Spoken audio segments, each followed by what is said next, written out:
Perek Yud Gimel, the new Perek, 13th Perek, Pasuk Aleph. Ben Chacham Musar Av. A son who is wise is due to the discipline of the father. Veletz, but a clown, Lo Shama Ge'ara, did not hear the reprimanding, did not take in the reprimanding. So the Gaon Vilna says that the son, that's a chacham, is from father, from parent, that puts him onto the right path. Here he says something that might be controversial these days. He didn't hold back his rod from him, from hitting. Right? Back in the day, sometimes you have to hit to get them back into the right path.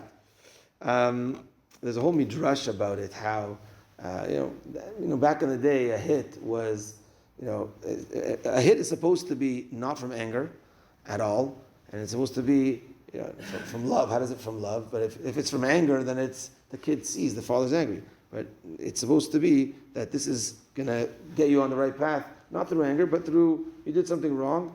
It's that's why we not supposed to really do it now, because we've lost ourselves, and so we can't control ourselves in our anger. But there's a midrash that says that the reason why Yishmael became Yishmael was Abraham didn't hit him enough, and Esav became Esav because Yitzchak didn't hit him enough. Okay, there's hit him enough as a father, right? So because again, that's why would a father hold back his rod? Because I love my kid too much, I don't want to hit him. But sometimes there has to be order, right? That doesn't mean through hitting, but through punishments, through different things that have to, he's not listening, right? And that's why it has to do with a lot has to do with the parent. If you're not guiding them in the right way, if they're doing whatever they want, we have to set them on that right track. How do we set them on the right track? Okay, back in the day, a one-time belt or whatever it was, they would now not want that again. They would know it's coming from because they did something wrong, etc. But the letz, that the clown doesn't get reprimanded, and he says that has to do with the father of not wanting to rebuke his son because I don't want to let him, but then they do their own thing. So there has to be that balance. There has to be that the smart father to put his child on the right path. And he says the chacham and letz are opposites. Letz means a clown. Chacham is a wise person, and we see it many times where in Pirkei Avot that shnaim sheyoshvim ve'en behem divrei Torah ze nechshav motshav letzim. Two people that sit together and there's no Torah among them, it's like a group of clowns sitting together. So being a clown and a chacham are opposite sides of the spectrum. Second pasuk, mi peri pi ish yochal tov. From the fruits of the mouth of man, he will eat good. V'nefesh bogdim chamas. And the soul of those that go against, there is chamas there. There's thievery, there is lawlessness. It seems very similar to the translation of chamas is nowadays, right?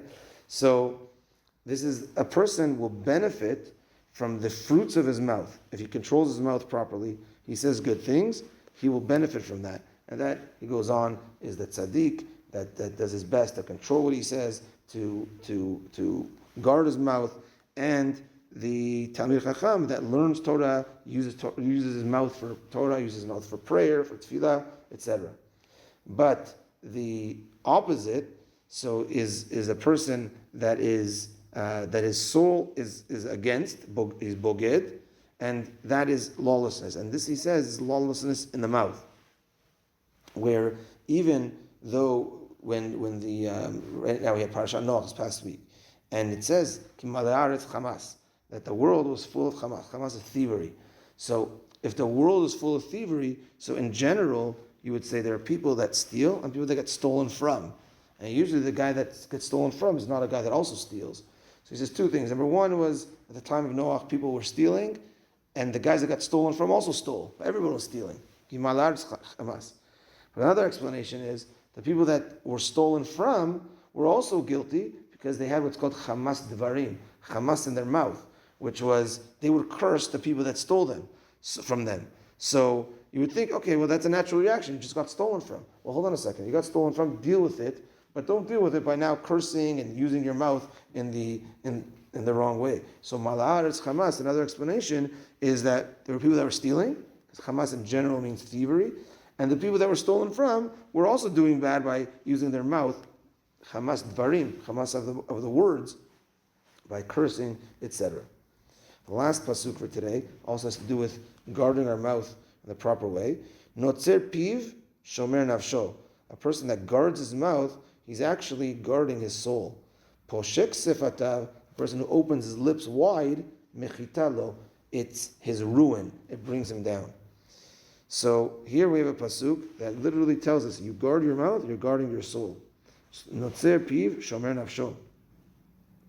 And he says from the Mekubalim that when a person gets angry and now he loses it from what he says from his mouth, in a way his nefesh leaves him. Notzer piv shomer nafsho. Because if you guard your mouth, you're guarding your soul. Then you're like a different person. And it's we don't want to be a different person because of the sins, and in a way our soul leaves us. But a person that he opens his mouth wide, here he says, even if he has a nefesh tov in general, and he does mitzvot harbeh, and he does many mitzvot, but if he loses it because of his mouth, the way if his anger, his lashon hara, etc., it can ruin everything, all the good that he's built. So a lot of is connected to the mouth. And if you've been listening to the daily recordings as well, and from the Chafetz Chaim, of course, we've been saying all the same thing. And there's unbelievable mashal there. You can listen to the recording. How the mouth, out of all the limbs that we have, is the most precious and the one that could gain the most, and chas v'shalom lose the most. And we see that, of course, here as well in the Pesukim. That we control ourselves, control our mouths, be a good father to raise our kids in the proper way. Hashem will bless us and all of Bnei Yisrael. Baruch Adonai le'olam. Amen ve'amen. Rabbi Chananya, v'rak Hashem v'netzah HaKadosh Baruch Hu lezakot et Yisrael leficha chibra aleim Torah mitzvah shene'emar Adonai chafetz man tzidko yagdil Torah ve'yadir.